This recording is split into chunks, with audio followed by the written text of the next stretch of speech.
routerLink is also one of the important concepts in Angular. Let's learn what is the use of having this routerLink. So far in this application, we are passing the URL manually over here in the browser. So like this, if I want to go to the about us, then I have to type the URL manually. Again, if I want to go to some other place, then I have to type the URL manually. But that never happens in the real world application. In the real world application, we have to provide some links or button on the application, and by clicking on those links and the buttons, user can navigate among all the pages in the application. Now let's learn how can we implement the same feature over here in this Angular, and let's start the setting from the app component file. So over here at the top level, let's say here I'm writing div, and in this div I want to create a link, and let's say here I'm writing about us. This is a very simple URL, and generally in the HTML tag we use this href, and here we have to pass the route for this particular about us, that is about us. Okay, save the changes. Let's copy it, paste it again, and let's use this second one for the how it works. And the path for this second route is basically defined at this place. How it works, just copy it and just paste it at this place. Okay, let's write one more path for the login also. So let's copy this entire link, paste it again, and here I'm writing the login, and the path for the login is auth and then the login, like this. Just save the changes, and let's see what we have on the browser. On the browser this time you can see we are having some links, although they are touching to each other, there is no space in between them, so we can handle that by using the CSS, and let's do that also. So here in this app component CSS, let's use the margin right 10 pixel. Save the changes. So here we have some space in between all these links. Okay, now if I click on this about us, you will notice that we are already on this particular page, but if I click on this how it works, we are getting this particular page. If I click on the login, then we are also getting the login page, and in the browser we are also having the updated URL. So it means it is working fine. But there is a problem in this approach. Let's open this network tab over here and remove everything that we have. Now whenever I will click on this particular link, then you have to notice some changes at two places. The first place is this browser tab, and the second one is this network tab. Let's click on this one. You can see that there was a refresh page at this particular place, and then here also we are getting all the files from our application.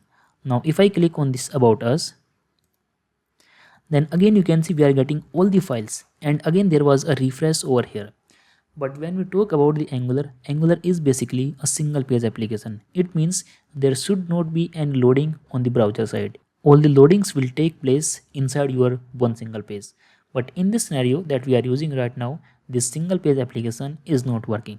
Although it is doing its job, but this is not the correct way. To handle the situation in the Angular, we have routerLink. Let's learn how to resolve this problem by using the routerLink. So this time over here, instead of using this href, I will be using the routerLink. This one. And let's remove all these href. Save the changes. Okay, so this time you can see this application again is working fine.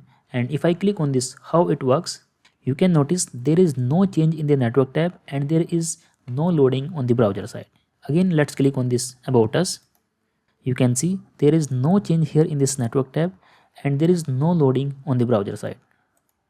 This time we can say that this is a perfect single page application because there is no loading in the network tab and no loading over here. Now in this application we are also using some routes where we have to pass the values in the parameters. For example, we are having this public, and in this public you can see we are having this particular path. So first let's use only this ID and then we will come to this author ID. Now let's learn how to call this particular route by using the routerLink. Now let's say I want to provide this particular route in this public component.html, and we can simply copy the code from our app component.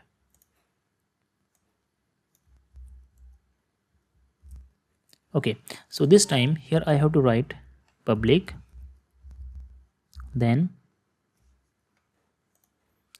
the book details, and then the ID. So let's say the ID is hard coded and it is 12. Save the changes. And let's write one more route over here in this app component to navigate on that particular public module. So here I'm writing public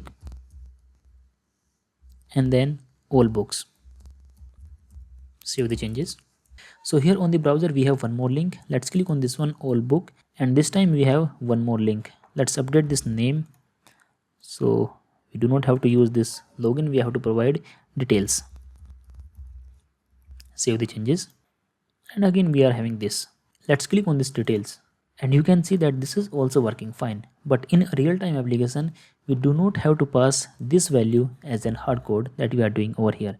In almost all the cases we can get this particular ID from two places. First is the component file, and then the second is this template file. So first let's understand how to get its value from this component file. Okay, so let's say at this place I'm having one single property, that is the book ID, and let's say it is of number type and its value is 12. Save the changes. Now I have to pass this book ID over here. So there are two ways. The first one is we can use the interpolation like this. Save the changes. Let's go back to the browser, click on this one, and because it is 12 so there is no change. Let's update its value in this component file. Let's say I'm writing 1. Save the changes, click on this details, and this time you can see that the ID has been updated. So this is the first approach. In the second approach we have to use the square bracket at this place like this, and we have to provide one more square bracket at this place too. Let's remove this book ID from here. Here we have to provide a URL in chunks. What does it mean? It means this part is hard coded, so I'm writing it like this, then put a comma, and here I have to provide my second value. If it is hard coded, then again you can write single quote and you can write your value, but if it is dynamic then you can simply use the name of your property like this, book ID. Save the changes, click on this all books, it is working fine. If I click on the details, you can see this book details is also working fine. Now let's go to the routing module and let's enable that author part as well. So here I'm writing author and then the ID of the author, that is the author ID like this. Save the changes. Then over here we have to pass one more chunk, that is the author, and then one more, that is the author ID. And here if the ID is hard coded, let's say I'm writing 90. Save the changes, go back to this particular page, click on the all books, click on the details, and here we are having the complete URL. Again, if it is dynamic and you want to get it from this particular public component, let's say here I'm writing author ID. If it is, let's say 100, save the changes, copy this name, go back to this public component, and over here, because this time this is a dynamic value, so I do not have to use the single quote. I can simply use the exact name of my property at this place. Save the changes here too, and let's see what we have. Click on this one and we have the updated URL and it is working fine.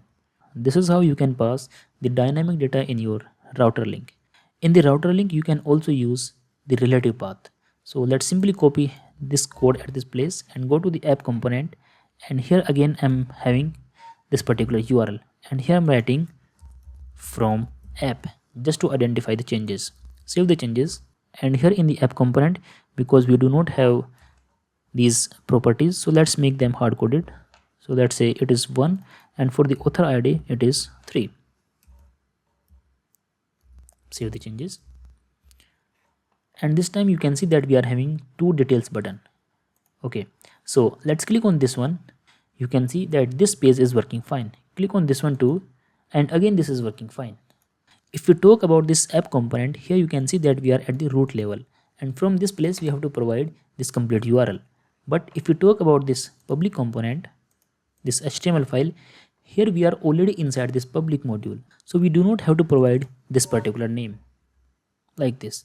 It will simply work with this book details too. Save the changes, and let's click on the all books or at some other place, then the all book, and if I click on this details, then you can see it is working fine for us from this place also and from this place also. It means it is not necessary to always provide the complete path. You can always use the relative path also.